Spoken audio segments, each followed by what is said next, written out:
we're here, and house full of Sanfodians. Is that a word, Andy? Sanfodians? I thought you were going to say Cambodians. No, Sanfodians. Okay. Right? You guys are all born and bred in Sanford. Yeah. What about you? Born and bred. Not you, though. You don't live in Sanford. No, I was born in like, we were one of those families that we'd move in the middle of the night. Oh, yeah. All right. Right? I guess, yeah. Yeah, when the rent wasn't paid and they were going to be coming looking for it, we'd move in the middle of the night. Nice. But, pleasure to have Dan Collins in the house and Jake Dorr. Debbie's not here, so I went to the on-paper stepson, right? Isn't that what it's called? Until she can, convince me to make it legal, right? Jesus. That was one of the things. So I'm going right down my list because I got a whole list of things that I'm not supposed to talk about, so I'm going to check. Is it like the George Carlin 7 things you shouldn't say on the radio list? Because some of our listeners could use that based on what we've had the last couple of weeks. I don't know. What does that mean? You've never heard of the George Carlin 7 things you can't say on the radio bit? No, I'll go home and Google it. Yeah, all right. It's from the 70s. I went retro. But no, it's a list of the FCC and what they don't want you to say. I'm not going to get into that list for very, very good reasons. Yeah. But no, welcome to the show. This is going to be our final show of 2025. So whether you're watching on Facebook or YouTube or you're checking this out on demand as a podcast, we appreciate you being here.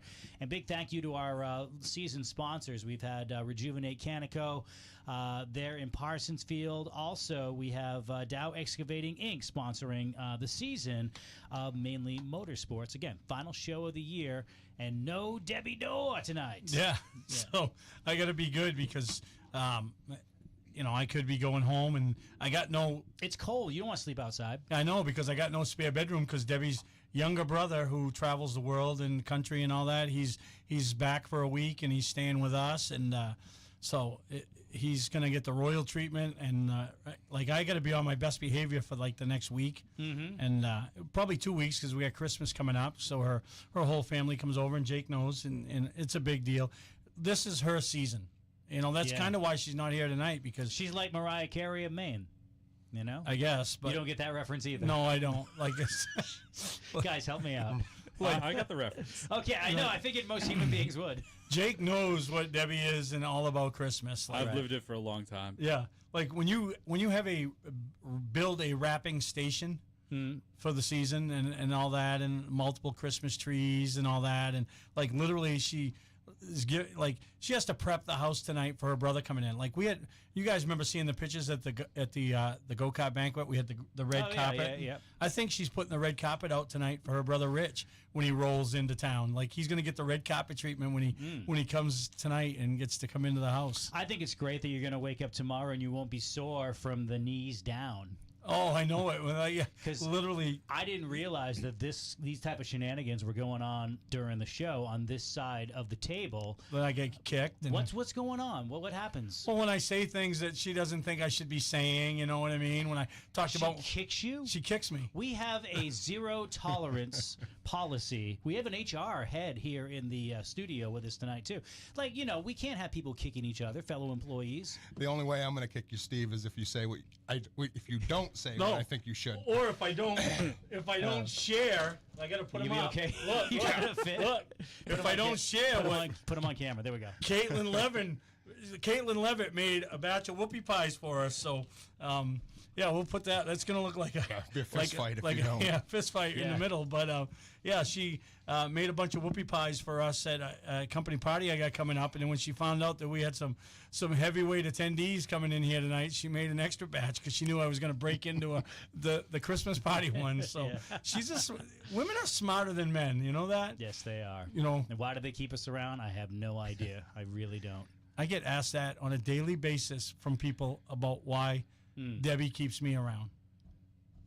I don't know. You know? Silence, not an answer in the room. Crickets. No answer. But it's the first time people have been quiet about anything in racing the last couple of days because whether it was Snowball Derby and the Fogball Derby. And the weather. Then it turned out to be one of the most controversial finishes of 2025. Certainly, we're going to recap that. We have some boots on the ground, too. Our man, Greg Emerson, will be joining the show right around 6:20 or so. So somebody who's, still there. Why? The race is done. Well, except for the support divisions. I think they have some stuff going on tonight. but anybody that goes to the Derby knows you stay till Tuesday because more times than not, because of the weather, that race gets run on Monday. Yeah. You know, and I know one year, I don't know if you were with me, Jake, but I had to miss it because I flew back Monday morning and the race was Monday. You know, I think it was the year. I missed it one year for flying back. Yeah, I think it was the year Christian Eckes won it. You know, and how do you feel when you have to fly home and you know the race is going on? Do you sing like the Sarah McLachlan song, "I Will Remember You"? Yeah, I don't know.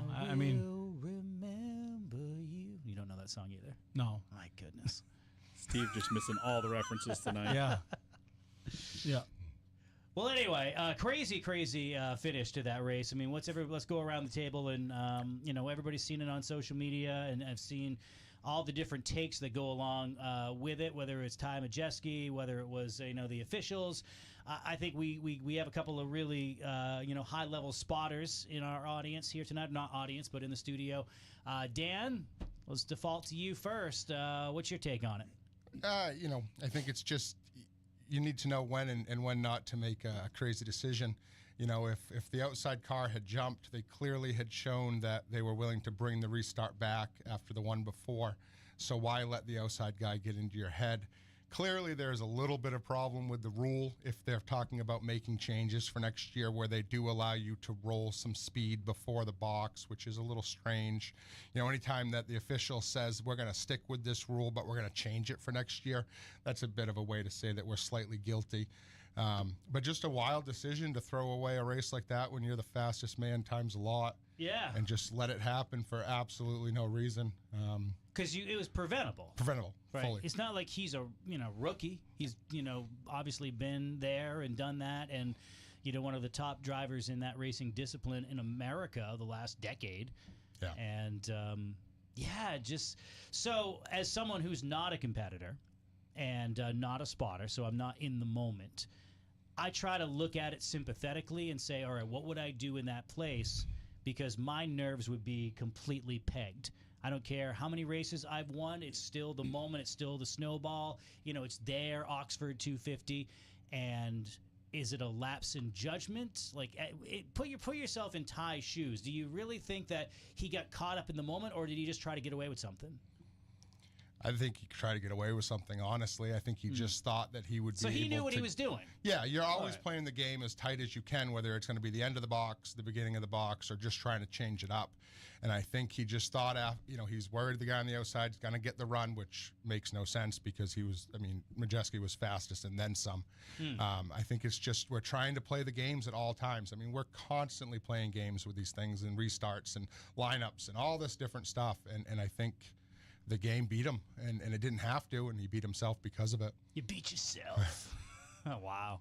I mean, at his level, he's trying to maximize every inch there is for that race, and you can see that. They were excellent the entire race. They took advantage of every little nuance there is. He's been doing it for years. It's a good team there. It's a good group of guys. He's used to maximizing restarts in the Truck Series. I mean, it's a metric that they all keep, so he's trying to do the best he can to take advantage of the rules, whereas the rule is to speed up to the box and then fire in the box. And he was just pushing the limit.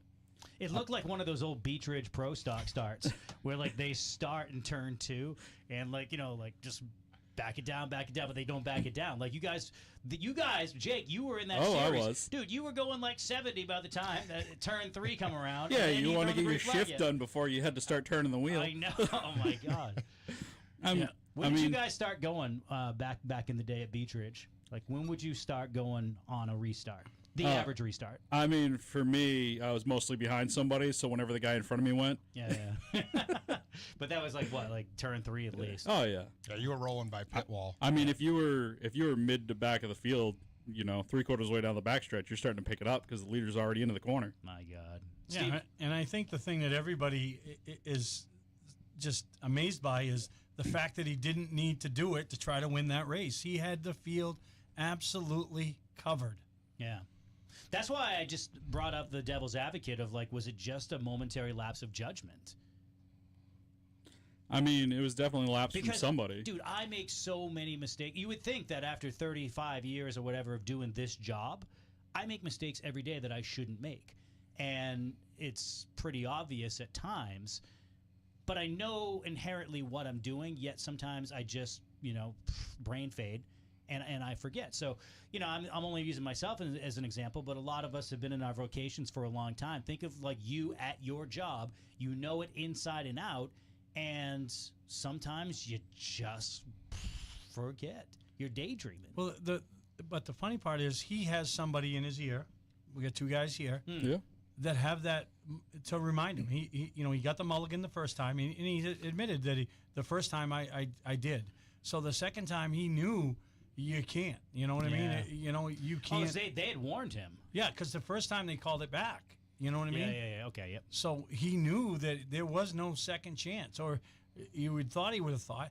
But how crazy that the track made that call and stood by it. I mean, this is a $50,000, the biggest super late model race in the country. You know what I like? I like, whether you like the decision or not, I like the fact that the promoter's like, I hired that person for that job, and I stand behind that person because I empowered that person to make that decision. Nothing ticks me off more than a promoter that comes in and decides he wants to change the rules halfway through, or that they relax the rules for people that they like more than others, and you've seen that from time to time. So regardless of whether just consistency, I think that's what racers want. You want consistency. And that's what they did. They empowered that person to make that call, and they said, you know what? Even if on the inside I don't agree with that, I'm standing with them. As it should be. I respect that. Yeah, no, absolutely. And that's, I always say, you put people in a position to do their job, let them do their job, and Let them cook. And I honestly think, if you could put 20 people, 20 very knowledgeable people, and ask them, off the record, give me your vote. Was the right call made? I bet it would be a 50-50, 50-50. Because it wasn't, in my opinion, it wasn't an obvious, deliberate, do you agree? Was it obvious? Was it that obvious that if they don't make that call and Majeski wins that race, is given the win, do you say, they should have black flagged him? Yeah, I don't think you would have heard a lot of people screaming they should have. You think Nasty, who by the way was last on our last show, seemed like, obviously the articles are making the rounds of how the races kind of owed him one. The racing gods owed him one, and he got it. Do you think that he's at the point in his career where if he had the restart jumped a couple of times and he finished second, that he would whine about it, or do you just be like, well, I was a second place car all day. Here's my lumps, and that's what I'm taking. Well, I can tell you, if I was his spotter on the roof, I would have been whining about it. I would have been like, he jumped. I would have found the official. I may not have spotted the last 2 laps or whatever it was, because I'd have been screaming, he jumped the start, and let's try to bring it back, because you're gonna fight every angle you can, especially what happened the start before. And you're also the immediate person that can have that conversation, because they give you an official on the roof. Whether it would help or not, but you would definitely be screaming it. And I imagine Majeski's spotter was up there screaming the opposite. You guys know him, his spotter? I don't. I'm guessing it was probably Herm, so I know him a little bit. But Who's Herm? He spots for Chris Boucher on the Cup Series. Yeah, he's been around forever. Yeah, that's good. Yeah, he usually spots that race for him, or he spots for Priest, so it could have been him. I'm not 100% sure. That stinks. Priest he couldn't race. He had that whole cool setup and everything, and then due to sponsor, I assume they were sponsor commitments, because those Cup guys, it's a year-round gig. Maybe get like a week or two off, and that just didn't happen to be one of them. So he didn't budget in for the Monday, and then had to obviously miss the show. But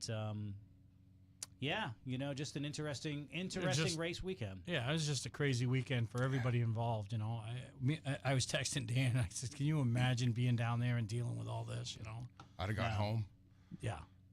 I get mad when there's 7 caution flags for a Wildcat race back in the day. I was like, jeez, I just want to go home and sleep. And I lived like 9 miles down the road. I couldn't imagine being in Pensacola, Florida, different time zone, which every year screws somebody up. Because they're like, all right, it's 7 o'clock, and you expect for it to be on, and it's, an hour difference. And speaking of the time, Snowflake 125, geez, that was quite the event. When did it finally wrap up?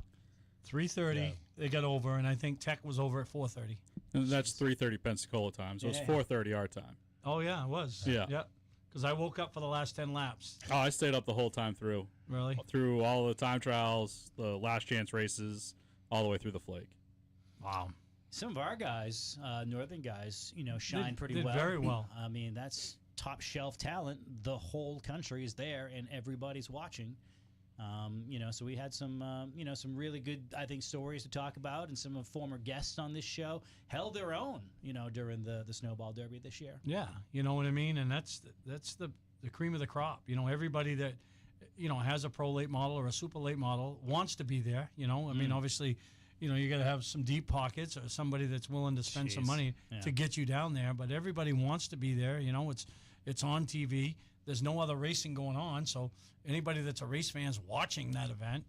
Yeah, it's definitely on its own piece of land, and it has been for a number of years. And I think that's been one of the reasons it's been so successful. And then you have a 13-year-old winning the Snowflake 125, and I know that he's been really on it for a couple of years, and he's raced European. I mean, kids just grow up differently today. Racers grow up differently today than, say, when all of us were in the room. So to me, it isn't a novelty anymore, but still it's jarring to watch the footage, and this little kid that gets out in one of them big cars. It's not like it's a mini cup. No. And he kicked everybody's rear end and earned the win. Yeah. He might have the best of stuff, but at least he knows what Still to do. Got to do with it. Like, if I had that race car, you wouldn't make it a turn How many two. guys do we go run an act race or a pass race that got the best stuff? And Yeah.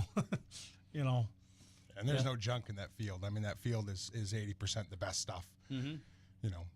But heck of a run. I mean, that's impressive. I know at that age I couldn't have done anything like that. Yeah, I showed Debbie a picture of him, and I said I should be calling this kid up and saying, "And our winner of our sportsman division today." Right, yeah, exactly. What were you doing at 13, Dan? Not that, that's for sure. Not winning races. Probably being a bit of a hellion. Yeah. Steve, you remember what you were doing at 13? I couldn't even get in the pits. Yeah. Oh, that's right. I was still. My mother was still getting me in as a child age at the. You know what I mean? Because I was a little. Movies, yeah. I wasn't having to pay. I wasn't having to pay the adult price to get in the grandstands at Beechridge. That's funny. How about you, Jake? Because you grew up a little differently than we did. Yeah, racing go-karts at the time at Sugar Hill Speedway at 13. Oh, right on. So that was what, 90? That was early 2000s. Oh, okay. Yeah, because I was going to say, did I work at Sugar Hill back then? Because I worked there from 93, 4 to 98, I think. What a great track. Yeah. I loved that place. Yeah, 98, we were racing go-karts at Beechridge. So I think right you were on. there at the time or shortly after. I was doing everything. Like I see people today, race announcers, that, I see a lot of myself in some of those younger guys that will just eat any chance they get, and they will work hard. They'll race announce like 3 or 4 days a week. And, they're learning their craft, and they're going to be great. Like Jordan comes to mind, is a person that just will work. And that's what you need to do. Whether So you it's, get better. Yeah, you get better. And I have a lot of respect for someone who just commits to the craft, whatever craft it is, whether it's driving a race car, whether it's being a spotter, in my case, being a race announcer. And I'm just like, geez, that kid really wants it. And, part of me wishes I had the drive that he does, because that dude's everywhere. So it's really cool to, see some local stories at the Snowflake 125. One of our guys who was on the ground, Greg Emerson, is still grounded in Pensacola. A little loopy, but we'll be glad to talk to him, and that's coming up in just a couple of minutes. It is Mainly Motorsports on Seacoast Oldies. It is show 725.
expression of emotion and individuality, and we are responsible for keeping the love for music alive.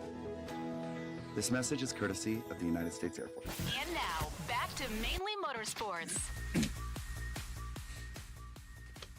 I had to wash down my whoopie pie. Greg's missing out. He'd be firing them things to him like they were M&Ms. Right? Yeah, no, that's funny. The 1 week Greg's not here, we get it catered. We got a catered show for show 725. Is that Greg? Hold on. Yeah, looks like his number. Really? There we go. Hey, Mainly Motorsports. It is, okay, now we got it all set up. Who do we have here on the line? We have Mr. Greg Emerson. Yep. Is that? No, it should be working. Let's try that again. Hey, can you just keep on talking? Because I don't know why our phone's not working again. All right.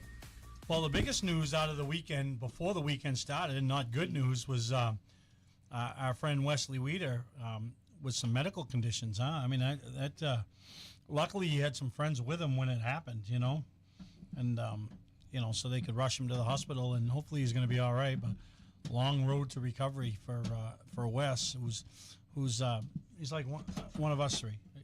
Hardcore racer, So thoughts and prayers with Wes, and hopefully everything works out and all that. But I think he's going to stay down there and in the hospital, right? I mean, Yeah, from what I hear, it's got to be so hard when you're so far from home. you're climbing over the top. Yeah, we got to go out back, do some surgery on the back, because every time the power surges, for whatever The power reason, surges. Yeah. gun doesn't. All right. So, but and then before we went to break, we talked about all our guys in the snowflake. But we had Silas, we had Cole Roby, we had Slon White from up north in Canada, Jimmy Renfrew, and obviously Gabe. Gabe was he won the run round of practice, which that don't pay anything, but that kind of opened a lot of people's eyes to how he was going to run in one of the Preston Pelletier's cars. Yeah, I think we had a good showing from up here for sure. Yeah, Especially in the snowflake. Let's just see if we have Greg here on the line. Greg, you with us? Yeah, kind of. Well, It'll be It's pretty loud in my ear. so, yeah, and I'm sure there was a lot of anxious, with close to 70 cars. I think they only had 60. I say only, for 30 spots. And Yeah, I mean, Gabe ran a really good race. That whole first half of the race, or before their 75 break, slowly worked his way towards the front. Him and Keelan were two of the fastest cars on the racetrack, and he had himself sitting third at the halfway break. So, all right, take number 3. I know we have him in the background now because I can hear some nonsense out back there. Gregory, welcome to the show. Hello, can you hear me? Yes, sir. you there, Greg? Yeah, about time, huh? Yeah. Yeah, thanks, bud. So hey, congratulations on putting that helmet in victory lane, bub. Yeah, I didn't do nothing. You did Well, the you helmet. wrapped it. Helmet. Yeah, hey, dude, you know what you can do? Take us off speakerphone. I'm not on speakerphone. I'm on my earphones. Oh, yeah. Can you go off of those and just, hold the phone up to your Try face? it. Hold Okay, on, thank hold you. Otherwise, it sounds like he's on the Millennium Falcon.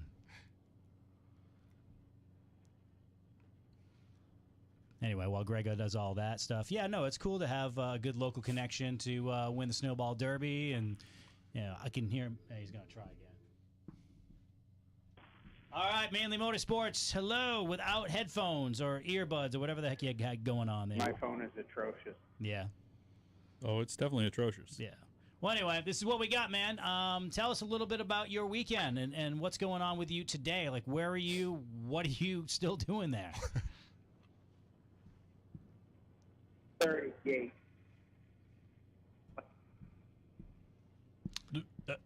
Yeah, no, this is not working very well at all. You got any money left from picking up the tab? Can you hear me now? Yeah, we can hear you now. Hello. Yeah, What, but are you we running got through you. the airport? Yeah, no, he's not. Let me try with another phone. I'll call back. Just use your girlfriend's phone.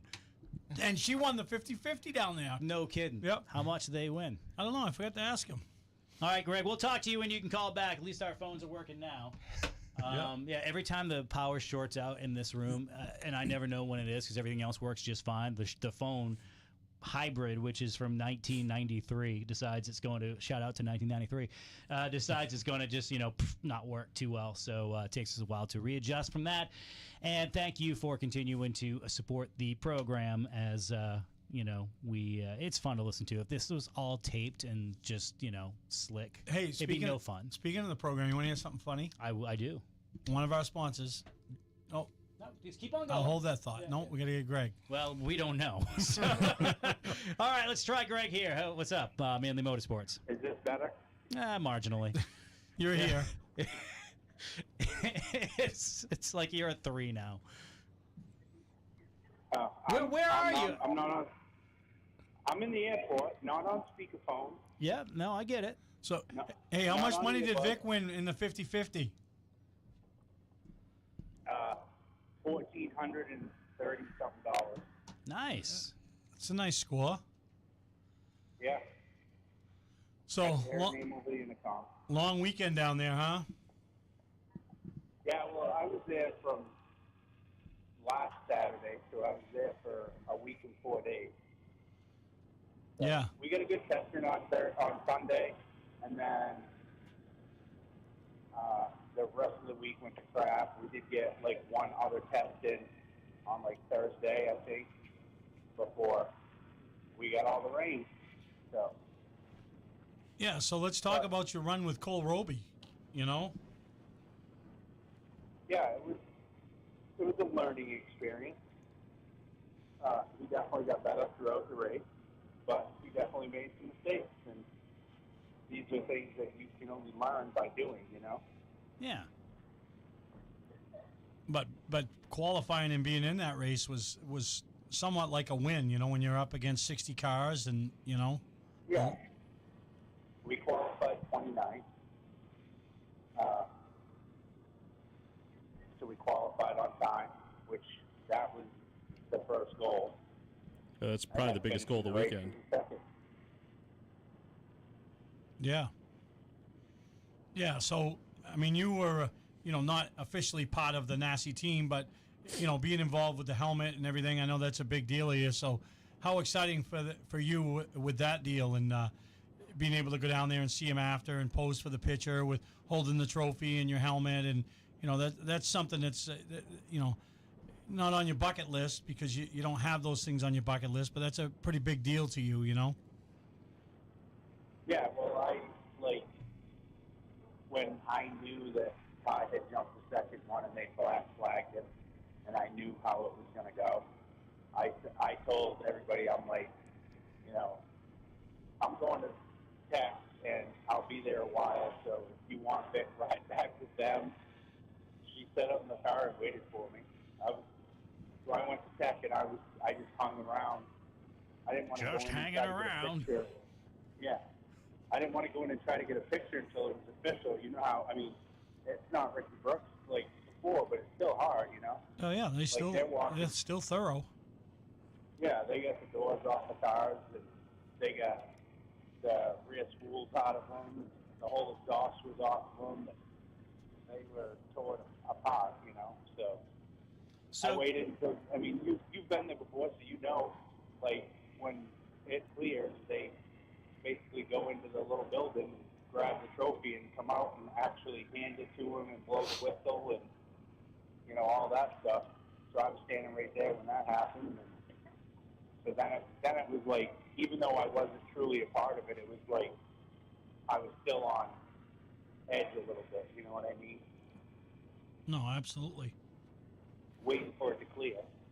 Yeah, so what was your take on everything? We've kind of gone around the room on that late race restart and the whole series of events that unfolded. What was your take on that, Greg? From where we were sitting, it was hard to see. But knowing how operations work, like by spotting for the flake and stuff like that, and like the race director gets a lot of flack. That race director does a lot. But I thought he did a great job. Like, he was very thorough in explaining things, in tech and everything. I actually went up and asked him some questions, and he and so it's not a non-issue because their procedure with the lucky dog is different than it is up north.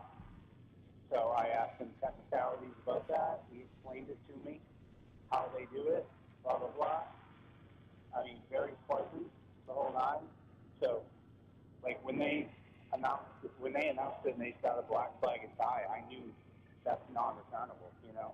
That's just how it is. It's not a you got a bad tire on or you got a big motor. It's a discretionary call. And he said, there's multiple interviews with him talking about it. He said they looked at video. He said that Freddie Query was down in turn 3 monitoring the zone, and he started a car length early. And when you go back and watch some of the replays, he started a car length early. Yeah, I think that would have been, likely a no call if you didn't have the restart before that he blatantly jumped that they called back. I mean, that just kind of elevates everybody watching it. Yeah, that's a good call. You're right. I think you're absolutely right. I bet he wishes it was just a $500 fine. I think he'd have let that be $1,000 fine at that point. Yeah, it's 50 grand to win. Yeah. The thing that is really crappy about the whole thing, he didn't need to do that.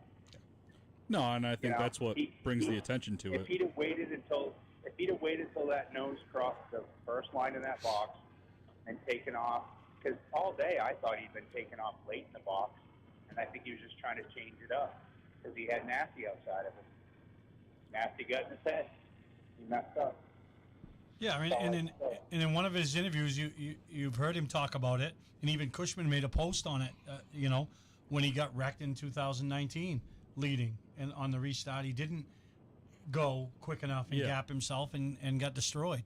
So it's the Derby is 5 to go, 10 to go, and whatever. I think that restart in 2019 is when they put the rule in after that for them speeding up to the box so that the restarts were a little faster. Yeah. Because they complained that the slow restarts were causing incidents at the front of the field. Yep. You're darned if you do, and you're darned if you don't. Yep. Trying to keep those racers happy, man. Yep. Yep. But one thing I will say on his part and in the track's part, I think it was handled very professionally by everybody involved. Yeah, I mean, he could have made a complete mockery if he just slowed right down and backed Massey up to the rest of the field. Yep. Yep. And even in Victory Lane, he didn't make a big shenanigan in there. He let Nasty have his moment, and then he waited for his moment. I thought Ty Majeski handled it very well. What stinks is that's now the exception to the rule. Everybody has some social justice that they need to look good on TV for. And it's almost, people, we get in our own heads as competitors or people that are part of teams that because, your buddy's texting you saying, geez, that's wrong. What are you going to do about it? It's just, it's so schoolyard that you see it devolve to, well, we got to get on camera and we got to get in everybody's face. And it's never, I would say it's never the driver. It's sometimes the driver, but a lot of times it's the crews that bring the drivers into it, and then it just spirals out of there. So it's great to see someone take a loss that they don't feel that they deserved and still handle it like a gentleman, and may the next race be what it's going to be. Yeah. And obviously probably a little bit easier to handle when he's got bigger fish in his pond. You know what I mean? He's already at the NASCAR level. But I think that's the Derby stings like, say, a 250 would sting. Yeah. It's the Derby, and for Ty Majeski, that's where, partially where he got noticed, and through those super late model ranks. So seminally, it's there for him, and losing that race would mean more than losing a Craftsman Truck Series race in Kansas or some arbitrary racetrack like Pocono or something. It's his soul. I think that would hurt a lot more for him if he didn't have 2 wins already in it. Yeah, yeah, exactly. Yeah. Yeah, and he deserves to have more than 2 because I mean, he should have won that one in 19 where he got wrecked on the restart. And he could have won this one. I mean, we could be talking about him having 4 of these wins easy. A couple of the early ones we went to, when the other guys were bringing up the Cup drivers, the Cup crews, he was still doing it with his old his own crew, and I think they were changing tires with 4-ways.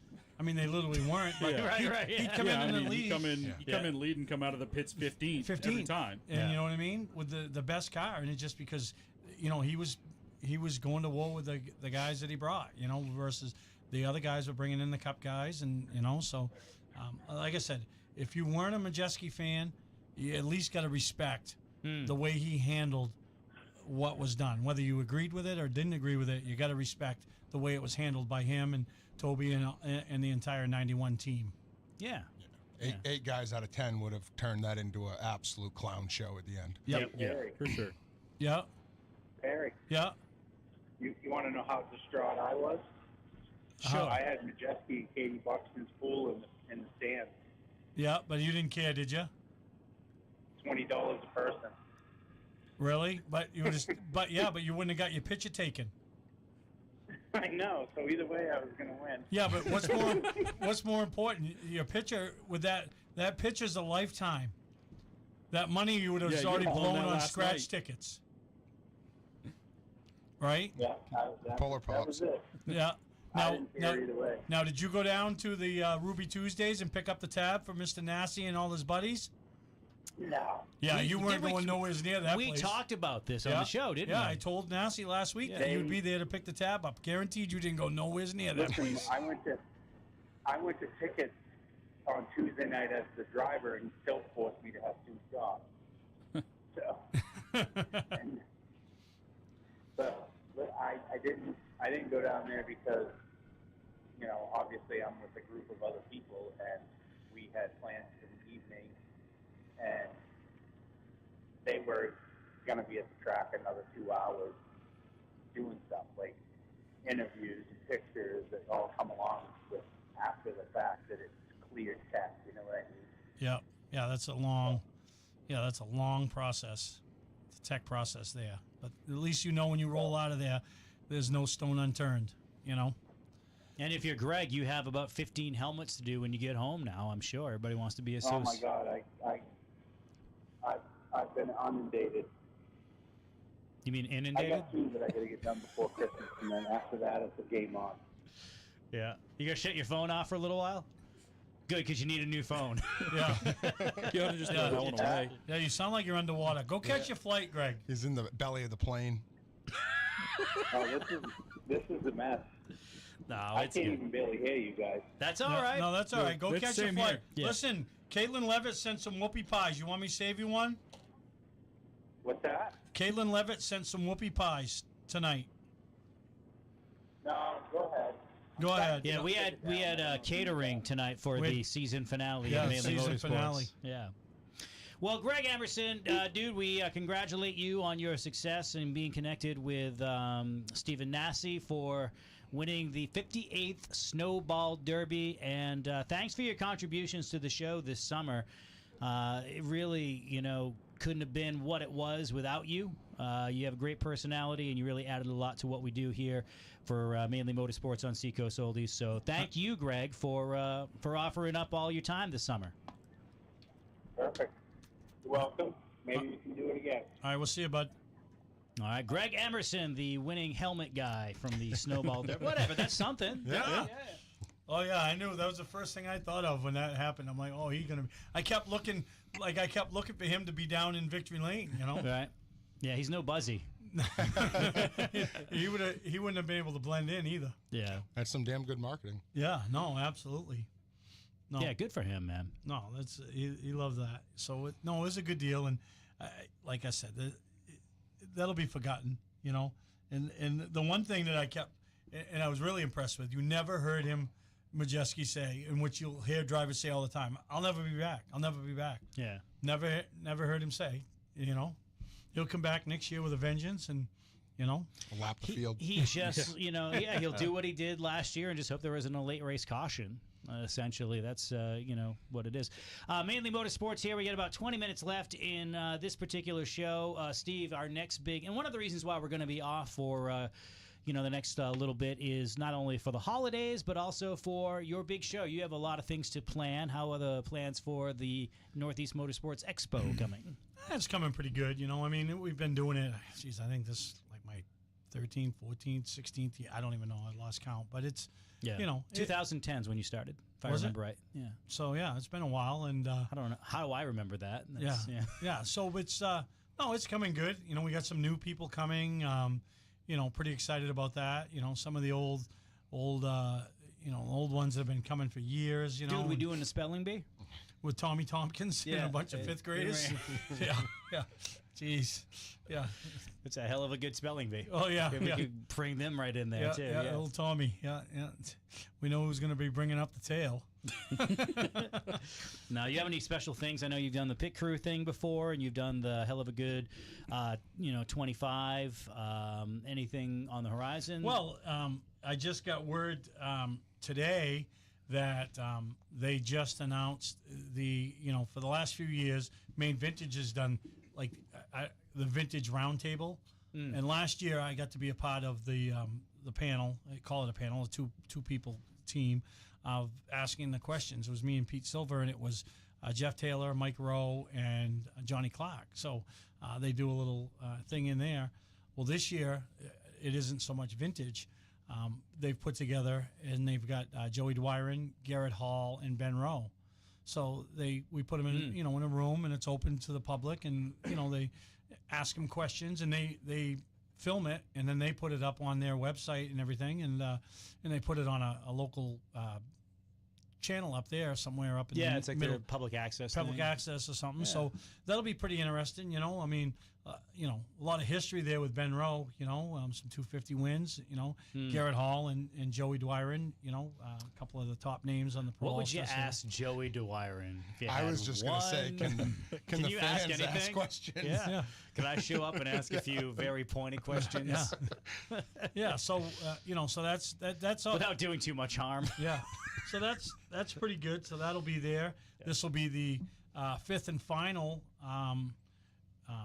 GNG's gift presentation. Oh, right, yes. So that's been well received up there. So that'll be going on, and then and obviously our awards that we give out each year. The Drivers of the Year and the Award of Excellence, and and I think it'll be exciting this year because the new owner of Speedway, should be in the building most of the weekend, Ricky Craven. So that'll just create a little extra buzz. So, so I think, and it's always the traditional kickoff of, motorsport season, and just, as long as we get weather and, in the last few years, we've really seen, the attendance rise, the buzz, because all the people involved in it are doing a much better job of promoting the event and drawing people into the event.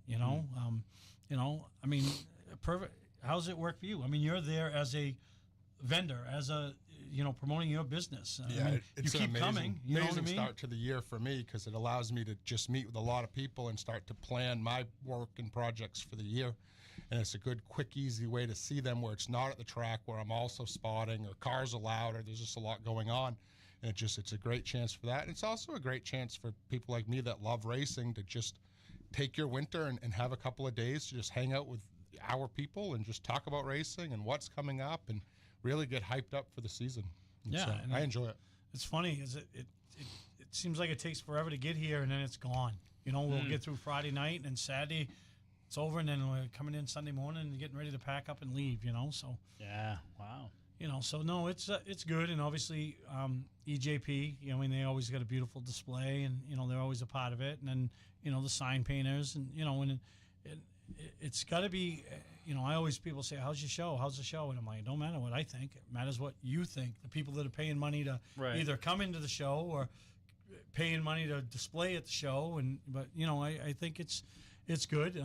I think a big attraction this year will be the Velocity Group. They've become big partners with Little Webbs and Weber over there at Star Speedway. They're going to come up with a big display this year, so people can come up and get fitted for custom-made fire suits. Which, I've always said, over the years, people will spend money on the stupidest places in their race programs, but they won't put it into their presentation of their race teams. You know what I mean? And put it into your fire suit, $1,000 or whatever it is. Now you look professional. you know, and those are the things that the people that are sponsoring you want to see. Yeah. You know, the professionalism. I don't care. You can win 20 races. That don't mean nothing. How professional are you? You know what I mean? Yeah, I mean, going to the school of Tom Curley, that's how I was raised. And the ACT days where they would have every single... It wasn't mandated, but it was highly suggested that all of your crew guys had matching uniforms. And, you know, when the national anthem would play, or both national anthems and American Canadian Tour, early days, they still do it today. But, you know, just the crews lined up right there on their infield pit road to be the showcase and to really add some pizzazz and some showmanship. That stuff's simple, Andy. That stuff is simple. But it wasn't, because it was so far. It's different now. I'm going to make a correlation here. So it's simple to people like most of us in this room. To racers, when their brain is, if it doesn't make the race car faster, I don't care, it is out of their wheelhouse. In the same way that it was very hard to get drivers to talk publicly 20 years ago. Now, the kids that are coming up today, where they grow up with phones and they've grown up with social media, they're more apt to carry on a conversation. So it's much easier. Yeah, it's much easier from a media standpoint to, you know, there were times when I would interview a kid back in go-kart days at Sugar Hill, and maybe my question, you know, phrasing was a little different then too. I might have answered the question for the kid, but you know, I would ask what I would thought would be an open-ended question, and I get a yup, nope, and you still get people like that, but it's changed over the years too. So well, they all get so excited to get in front of that microphone until they're in front of that microphone. Yeah, I'll give you a perfect example. This young fella. He just went to New York and raced last weekend. JT Farrington he was all excited to go. Had a great weekend. You know, keeping his season going. And shout off to him and the family. They went on Saturday and had a terrible day. You know, when you've never raced indoors, you don't know what. And now you're a child racing. So Saturday night they went back to the drawing board. Called Brick Ovens Pizza. 500 miles away. Called Stan, called Cody, got some extra help and you know, what they needed to do, and you know, got them better for Sunday, and ended up on the podium Sunday. So made that 500-mile trek back to Maine a little bit better when he's holding hardware in the back seat. But last year we were at Bentley's and he wanted to come up on the podium, all excited to come up on the podium and be talked with the microphone until he got asked a question and looked out, and then all of a sudden it was, nope. I'm like, nope. I'm like, dude, if you're not going to talk, you can go down, I'll get your mother up here or something, you know what I mean? And it's like, it all sounds good until you have to do it, you know what I mean? But, I think the more that they get a chance to do it, you know. You just need more reps. Yep. You know, they call it seat time. Life, You know, they call it, like I said, you become a better spotter. And, you know, it's like listening to, I guess, other spotters. Do you guys listen to other spotters? Of course, yeah. The only time that I watched racing that I wasn't working in racing this year was just to listen to the TV announcers. And that was probably, I don't know. I love going back and watching the old ESPN races with Bob Jenkins, who, talk about AI. Have you seen with all this, the NASCAR 2311 Front Row lawsuit? So Bob Jenkins is a guy that owns, his name is Bob Jenkins, and he owns Front Row.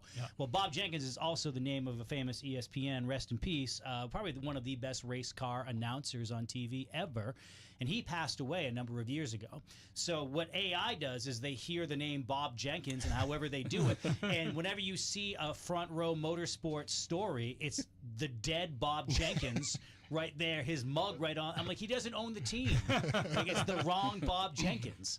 But no, I would watch like Benny Parsons and Bob Jenkins, Alan Bestwick, all those guys, you know, and that's what you do. You surround yourself to make yourself better if you're interested in getting better. Yeah. And I don't have any interest in spotting, just because I don't have the attention span. I think I'd be a good spotter. You don't. you don't have the attention span at all. No. And I know the one time you did spot, you were telling your driver to wave to your kids. Yeah. My kids were bored, and I'm like, listen, I'm going to get the driver to wave to you. Yeah. You know what I mean? So I don't, but I have spotted before and been told I was a good spotter because I have a lot of knowledge. You know what I mean? But I some just spotters want you to shut up. Plenty of words. I Also. mean, you definitely have like the idea of what the race strategy is going to be, what things are going to happen. So I always found it good to talk to you before the race, Yep. but you just can't convey the information during the so race. it's so funny. So Tony Ricky comes over the house the other day, and I get some sponsor plaques, and he looks at my backyard, and he's like, "Oh my God, you got some stuff out there, like some deers and stuff." I said, "You know what I want? I want a deer thing in my man cave, like Deerhead? yeah." Okay. I said, "But then you got to go hunting and stuff, and I don't know how to do that stuff because don't you need like a license or something?" He goes, "Yeah." He goes, "But you can get them." I said, "But I don't know how to shoot a gun and stuff." He goes, "I'll take you." I said, "All right." I said, so I go, "Well, come in and I'll show you where I'm going to put it because it's where Debbie's got this Santa Claus thing hanging, but we're going to get rid of that because that's where." So I said, "Hey, babe." Yeah. She goes, "What?" I go, "Come here. I'm going to show you what. Now you're having Santa Claus. I'm putting We're my gonna deer put head. Bambi. Here. Like I've already got my deer You head. mean like right downstairs? Yeah. Oh my God, that's not going to go well. Oh yeah. No. No, she- I've been. Yeah. No. So I'm like, but he's like, "Listen, you just don't walk out in the woods and go, oh, there you go." Yeah. You know, you got to have. It's you not gotta like a be able to- marijuana med card. Yeah. You just can't get one and like walk in. You got to sit. You got to have patience and all Hey, that. how right? you guys doing? You got to have patience and you got to sit there Yeah. and you got to.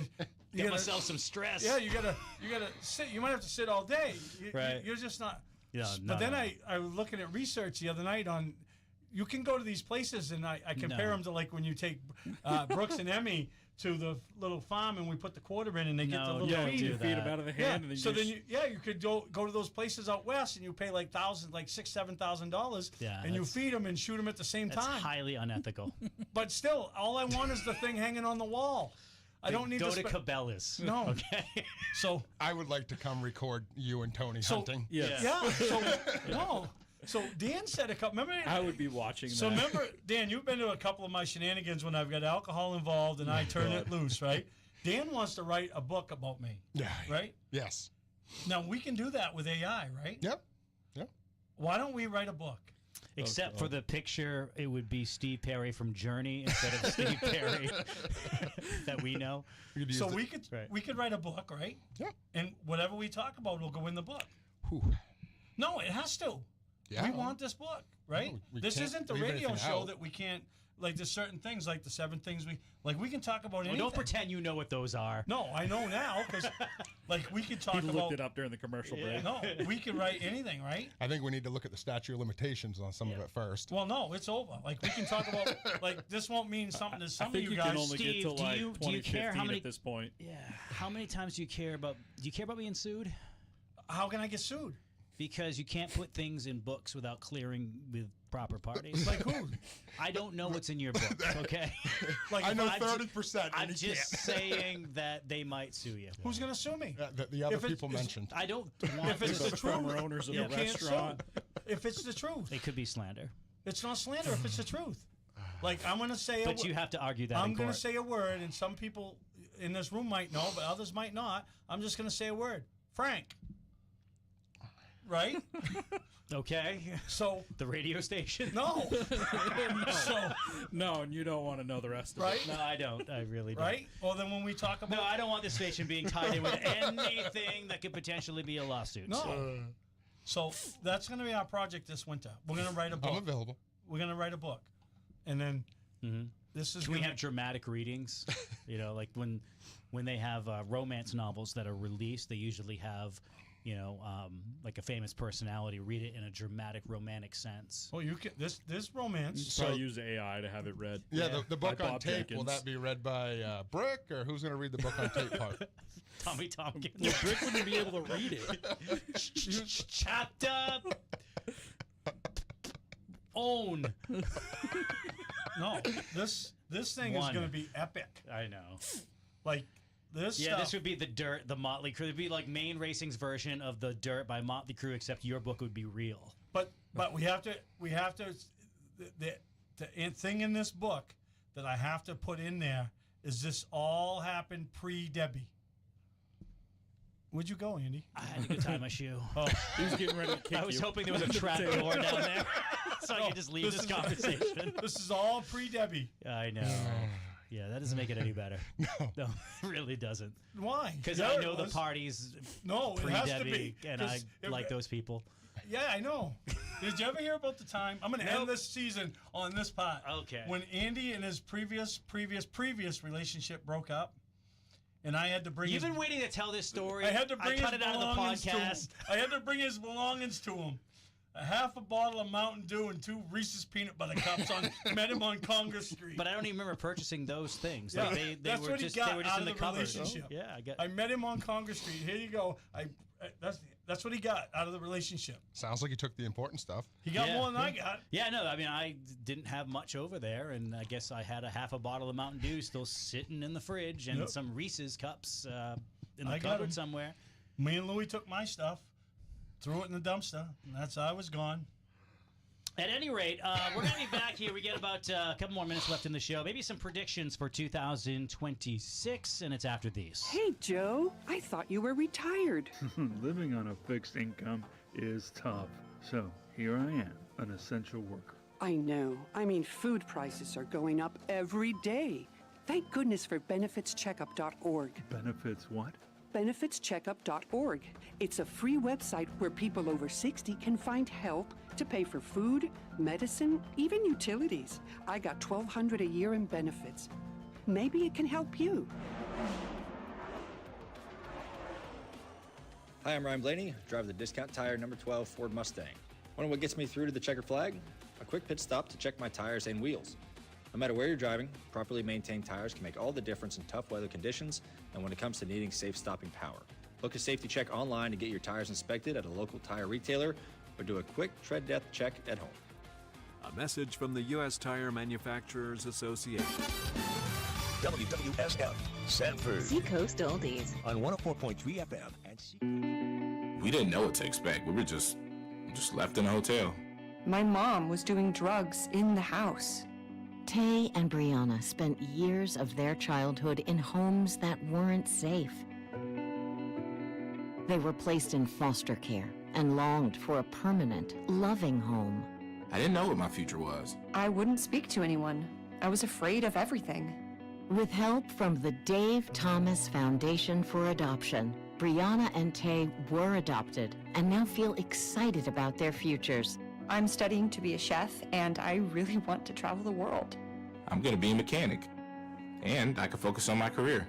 Right now, in the United States, there are more than 100,000 children in foster care, just like Brianna and Tay, who need a family now. Learn how you can help at davethomasfoundation.org. And now, back to Mainely Motorsports. You can ask the question, Steve. Well, Debbie was going to get D'Angelo's, but now she's getting Wendy's because I've been listening to Dave Thomas all night. Yes, the Dave Thomas Foundation. Oh. So, thank you for supporting the reboot of Mainly Motorsports this year. It's been amazing to interact with you guys, whether it's through social media or, listening here on 104.3 FM or 1220 AM, seacoastoldies.com, also the Seacoast Oldies app. Thanks to Rejuvenate Canico for sponsoring this season. That was my thing. And also Dow Excavating Inc. for sponsoring. And Steve, what do you got? Dow Excavating Inc., right? They found the driver? They found the driver. You know who they found? Louis. No. The guy that really kept Mainly Motorsports and really got it going. And Dave Stewart? Dave Stewart. Nice. They merged the old Mainly Motorsports and Dow Excavating. That's cool. I like Dave. Yep. Dave's a good dude. So we're looking ahead to 2026, and the first event of the year, of course, will be the Northeast Motorsports Expo. A lot of racing will happen after that. We have a whole year of it. What are some of the predictions going around the room there, Jake? And by the way, thank you for being in here tonight. Oh, no problem for being here. Predictions? Yeah. I don't really know where to go with that. It's going to be interesting to see. What are you doing these days with racing? For me, probably a mix of some local stuff and doing some NASCAR level stuff. Oh, wow. So I do some road course spotting for colleague racing. So. Oh, I did not know that. Yeah. Good for you, man. So hopefully you'll be able to still do that with the NASCAR lawsuit continuing. Yeah, so depending on where that goes. And nah, it's fine. It's what's going to happen, though, is everybody's like, the cliff isn't going to happen in the next couple of weeks. Whatever decision that they come up with for this, the other side's just going to appeal. It's going to be an appeal for like 5 years. So the idea that, we're not going to Daytona, everybody's going to Daytona. Like, just chill. So yeah, I mean, I think from the local level, what we're going to see with Pass and Act now running Lee as well. I think the Pass schedule finally has a little better variety than it's had in years past. Hopefully that brings some more full-time competitors to that series. I mean, they always have good car counts, but they have a small percentage that run every single race. So yeah, it was like 3 last year. Yeah, something like that. it's usually many between more, 3 and 5. I mean, it'd be nice to see 10 to 15 of them run all of them. If you're going to reward a season-long champion, at least have a fight for it too. Yeah. So that's like Act. Act has how many? Like 7 or 8 at least. That go every week. You know. Yeah, and I see they got like a half a dozen combo races. Yeah, they got the combination races and all that. So that'll be interesting with them taking over Lee. I have to wonder what that does to the people that are because they don't have a big workforce. So how that spreads that all. With the people that run Oxford, and now they're over there at Lee, and well, hopefully they'll keep the same people that were in those jobs. Yeah, so it I would think some of them. You know what I mean? I worked there for a year, and it was a great place. And I know people that still work there and love it. So hopefully they'll be able to, have a seat at the table. Yeah. And then they haven't put Oxford's schedule out yet. Have they even put Lee's schedule out yet? I haven't. No, aren't the guys that wait till the last minute to do, anything? But I mean, like the schedules, everybody else has theirs for like months. And then Beech Ridge was kind of notorious for this too. So I'm not just, throwing shade. But it's like December 9th now. You would think that they would have that together. Usually theirs are out by now. Really? Yeah. Usually Oxford's is out, and it's not. But the past one's out. Somewhere between when you have to come up with show. 7 schedules, so because they have White Mountain, Lee, Oxford. This is White Mountains, and all theirs is out on the. Yeah, White Mountain's out. Yeah, all their stuff's on Thunder Road's out. I'm just saying all the things they have to do. Yep. So, How about you, Steve? You got anything big planned for LST? Anything you want to drop? No, I mean, with business as usual. I mean, when it's not broke, don't fix it. You know what I mean? I mean, I think we've hit on something, and we're just a little track that's just trying to give people a home. You know what I mean? We want to, and get either help get your kids ready for the next level and how to be a racer and, or give you a place to call home. And if that's all you ever want to do, let us be your home, and, last year we averaged over 80 karts a week, and we've streamlined some divisions a little bit. And, I think our schedule is a little bit bigger this year because we're, no big paving projects or anything like that. So we're able to start a little earlier. And so I think we're good. I think we're real happy, and I think people are going to like what we got going on, Daniel, how about you? I think it'll be neat to see what happens with the Speedway thing, where we're adding another racetrack that's going to, be a lot more active. It's not that they weren't, but they were really in their own little world up there. And I think that's going to change some with these changes. I think the growth of Pass and Act is going to continue to be a big deal. I hope it brings some growth to Lee. Lee's kind of needed it over the years. They've worked very hard at trying to turn the program around from what it was, and they've done a great job. It's just, that next step, and hopefully this is for the place, and that helps it. Yeah. Looking forward to it starting. Yeah. Right on, man. So it's been a great show. Thank you for supporting Mainly Motorsports, the reboot in 2025. Have yourself a great Christmas. We'll talk to you next year. WWSF, Sanford. Seacoast Oldies. On 104.3 FM and SeacoastOldies.com. From the Shanes of Main Studio, 1491 Main Street in Sanford. Open every day at 11 and available on DoorDash. Shanes of Maine, the best. Seacoast Oldies.